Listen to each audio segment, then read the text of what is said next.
Soa no mandro tokatanao indray am'izao fotoana zao fampianarana alarana faha 8 ny fampianarantsika. Ny lohateny moa de hoe raha minao ny Mosè ianao de mino fa Yehosoa de Andriamanitra. Zay indrindra zany no jerevantsika. Ny voalohany aloha zany de Mosè no nahafantarana momba ny Andriamanitra io ary ny Andriamanitra nitonono Mosè tao anatin'ny Sefer Torah de ilay Andriamanitra atao hoe Yahveh.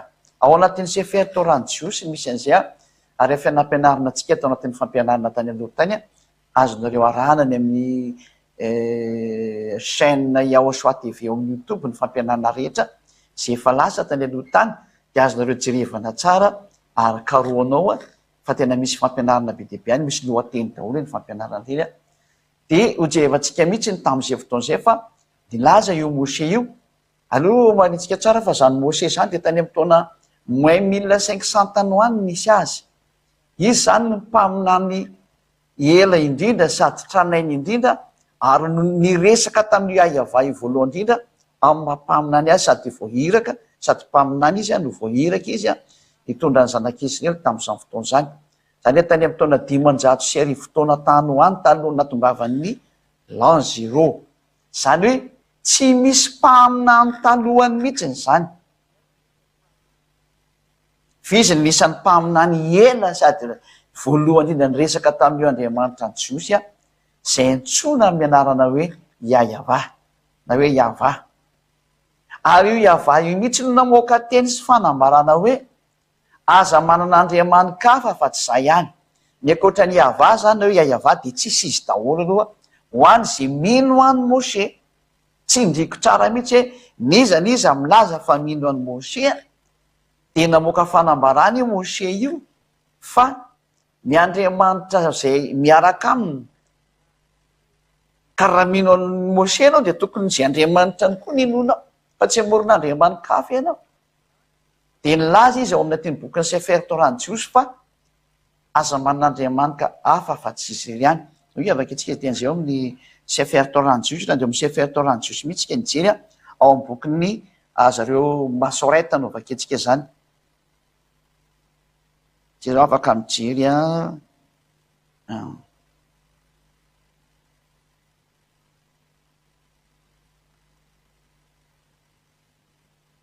zany izy Hébreu Masoretic Texte. Zany hoe Bibla Masorety zany io Bibla resantsika ity zany hoe zareo amin'ny teny Hébreu zany ny tena misy ato ny dikan'izay.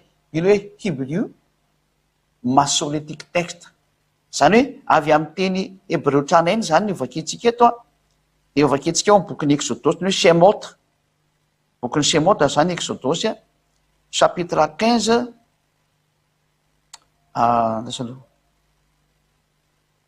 chapitre 20 miaza manan'andriamanikafa fa izao ihany 23 Exodus 20 hoe Shemot chapitre 20 verset 3. De raha amin'ny teny Hébreu moa zany izy de zao ny voalazany ato ny 13 zao ny voalazany amin'ny teny Hébreu zany ity zany le teny Hébreu ity de ho vakentsika am'izay ny dikan'ny teny Hébreu amin'ny famakinana azy. Ka Elohim Akirim Alpanaya. Zany ny voalazany zany de inona ny dikan'izay teny zay araka ny teny ato de ataontsika amin'ny teny ino moa ataontsika amin'ny teny anglisy vous shalt have no Elohim before me. Zany hoe aza manan'andriamanikafa mihitsiny ianao na eo anoloko zany aza asian'andriamanitra hafa ntsony eo anoloko eo. Zay ny izy zany hoe aza asian'andriamanitra hafa mihitsy zany eo anoloko eo fa za rery ihany miaraka aminao ny dikan'izay. Aza asiana Andriamanitra mifanakaiky amiko eo na ataonao mifanindran-dalana amiko za rery ihany ny Andriamanitra anao. Zay zany le teny araka ny eo amin'ny teny gasy moa de hoe aza manan'andriamanikafa afa-tsy zao rery ihany. Nge vahintsika ndray le teny gasy mavakentsika koa le teny gasy na izany ary na amin'ny teny frantsay koa afaka mamaky daholo ny an-trano any Exodus 20:17 izao ny voalaza hoe aza manan'andriamanikafa fa izao ihany. tsy mahazo man'andriamanitra afa-tsy zay ihany ianao zay nytenin'ny andriamanitra ny Mose. Raha ihany ny andriamanitra afaka miaraka aminao raha vao Mose ninonao. Ary le koatran'izay tsisy izy mihitsiny. Ary ny andriamanitra nyresahany Mose sy niraka tamin'ny Mose dia tia le antsonina amin'ny teny hoe Yahva ty araka le fanampianariko antsika ihany koa Yahva, Yahva. Exodosy 15:2 na hoe Shemot 15:2 sy ny 3. Io avakitsika izy io Shemot 15:2 sy ny 3 satria ao anatin'ny baiboly hébreu no makitsika an'le teny. Izy anaran'io andriamanitra io dia io izy io fa nampianariko antsika moa fa mamerina fotsiny ato io le Exodosy 15:2 amin'ny teny hébreu dia tia ny famakena azy mahatonga antsika malaky mamaky fa tsy ela be tsika naneo zany hoe azy zimrat Yahva Elihi li shoa ze Eli van veo elwe avi varum mino. Dia inona ny dikan'izay dia zao ny dikan'izay amin'ny teny anglisy no makitsika anazy is my strength. Ka anaran'io andriamanitra io zany dia zay tsy misy azo alovanao an'io anarana io fa no anarany amin'ny teny hébreu zay le nitonono Mose dia tsy azo novana andriamanitra hafa ntsony zay. Ary izy ny mpaminantany amin'ny taona 1500 tsy indriko mafy mihitsy hoe izy ny tany aloha indrindra ka zay mpaminanta teoriana zany tsisy marina zay teneniny satria tateoriana Mose daholo mazava be zany fa ny tany aloha tany no rahantsika dia Mose ny tany amin'ny taona 1500 ary manaiky an'izany daholo zao tontolo zao na ny manam-paiza na mpandinika na mpivavaka na mpitondra fivavahana dia miara-manaiky fa Mose ny tany aloha indrindra ka izy ny teny fa ny anaran'ny andriamanitra zay ny tompony dia no anarany. Tsy man'andriamanitra hafa koatran'izay mety atsotsonao any izy fo tany de diso zay mahatonga na miteny hoe ho an'zy rehetra minao Mose dia manaiky fa andriamanitra io Hosoa io. Zay moa mbola fampianarana jerevantsika rehefa avy eo. Is my strength and song sady hirako izy nyrehireko sady heriko ny dikan'izany zany. And he's become my salvation. Ary izy dia tena famonjena ho ahy. He's my hell. Izy ny andriamanitro and I will prepare him an habitation. Dia anamboatra fitirana ho azy my fathers Elohim and I exalt him. Lay andriamanitra raiko zay ary dia ankalaza azy ao. Moa zany dikan'io raha miteny gasy zany. Ao amin'ny 9:7 levaka itsika le hitantsika teo izy ny teny Mose dia eto indray tsika hitan'le Yahva. Eto indray lay hoe Yahva Ismael Sama Yahva Shmo. Eny hitantsika eto fi fa nampianarika any koa hoe ahoana famakina an'le Yod He Vav He Yahva no famakina anazy amin'ny teny jiosy satria fitantsika le atery ambony le Yod se Yahva famaky anazy dia midina atao ambany fotsika dia mety hoe Yahva io. Fa ny olona moa misy mamoromorona zavatra hafa dia ndao vakitsika amin'izay izy hoe ato moa diso le anarany Yahva izy eo manino voary any hoe Yahva dia lehilahy natokana hiady andriamanitra mpiady izy zany dikan'izany. Yahva izy his name Yahva no anarany. Ny ato moa nataony hoe Yahva efa tsy izy io satria Yahva mihitsy famaky anazy hitantsika mazava be ty hoe Yahva io Yahva Shmo. Ka le Yahva moa zany tena tsindritsika mafy zany. Efa nampianarina tany aloha tany ka tsy iverintsika. Fa eto santsika dia mahita mihitsy hoe ny anaran'le andriamanitra koa zany raha amin'izao hevitra zao dia Yahva no anarany satria andriamanitra ny jiosy io. Ka zay nanononan'andriamanitra anazy tsy maintsy nanononantsika anazy koa mazava be le soratra ty hoe io izy io no anarany io zany io. Ka raha no anarany Yahva dia tsy azo novaina mihitsy io ka ataonao anarana hafa. Zay aloha zany dia efa mareko mihitsy hoe vao misy milaza fa manaiky amin'ny Mose dia tsy isy daholo zay andriamanitra antsonao raha vao tsy Yahva no antsonao Yahva. Fa raha vao miantso anarana hafa ianao dia efa diso iny. Raha tsy zany dia diso miteny hoe minao Mose ianao. Fa raha vao misy olona miteny hoe minao Mose dia manaiky fa Yahva anaran'io andriamanitra io. Zay Yahva no anarany. Zay le Yod He Vav He Yahva no famakina an'izy zany. Ka malona zay teny zay nefa nampianariko lavabe moa tsy entony hoe tsy iverintsika intsony.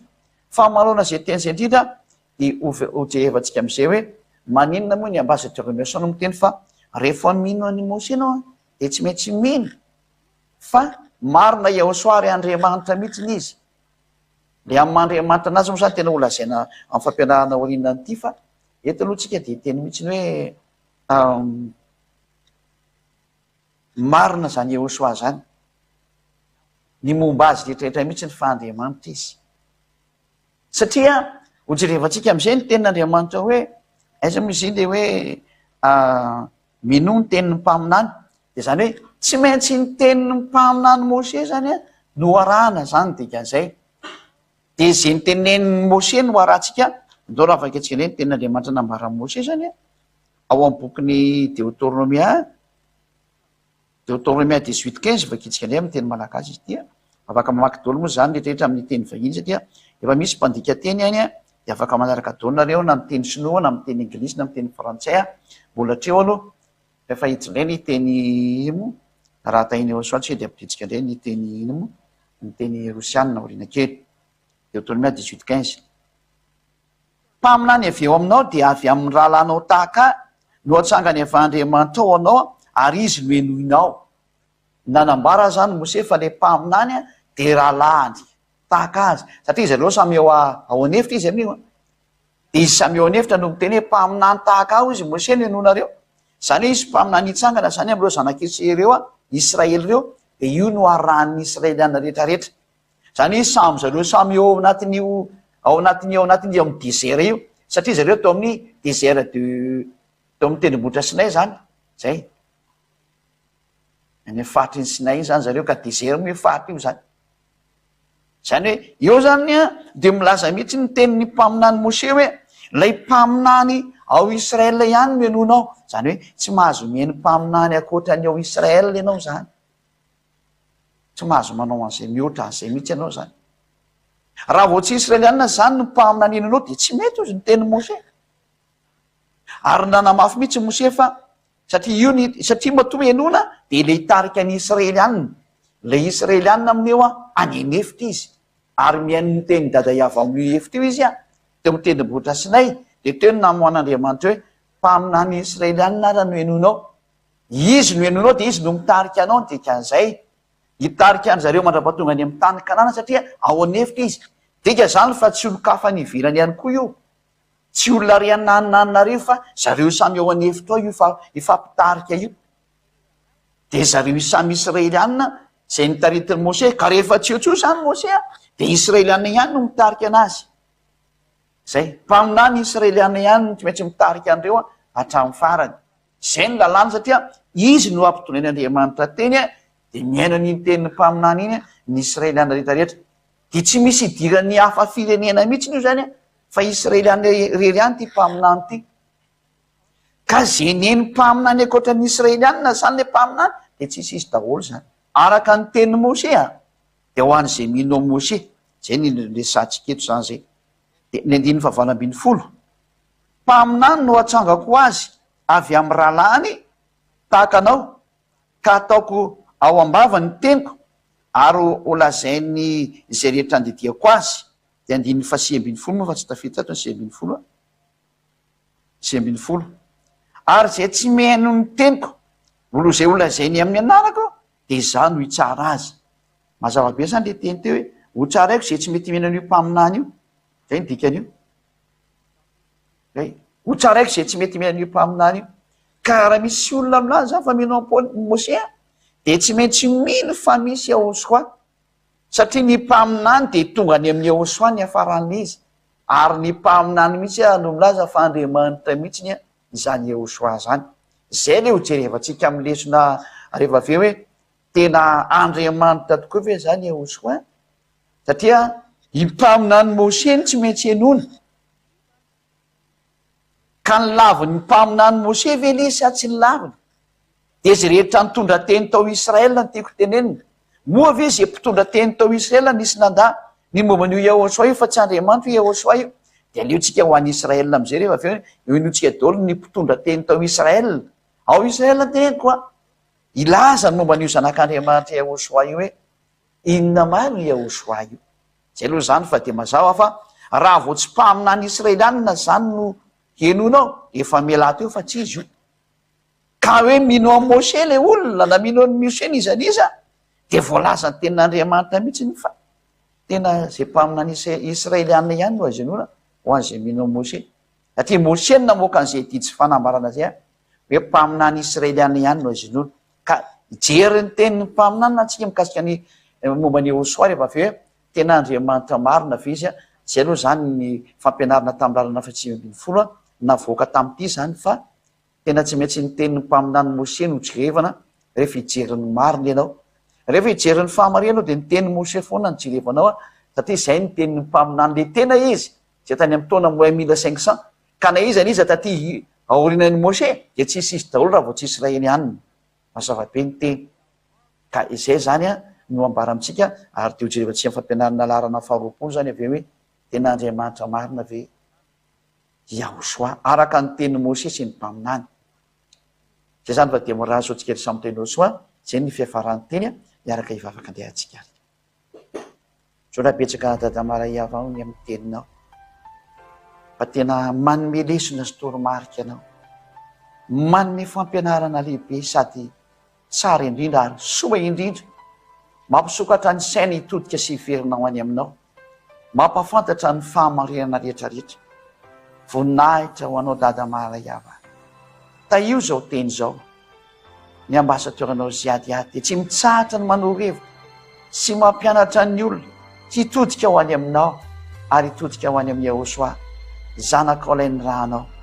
Voninahitra no mandrakizay, taio ny teny, taio ny fampianarana rehetra, hitondra soa an'izay rehetra miaina ary hitondra fibebanao an'izay mandre, ampiverina azy ho any aminao dadamara dia iava dia mamaliva avaka hatrany zay ny tenen'ny ambasadioranao Yahosoa dia mba havalio daholo, ekeo daholo ho fahamarinana, mba ho fantatsy ny olona fa tena ianao no naniraka ary ianao ihany koa naniraka no ny raha ny dada iava malala indrindra.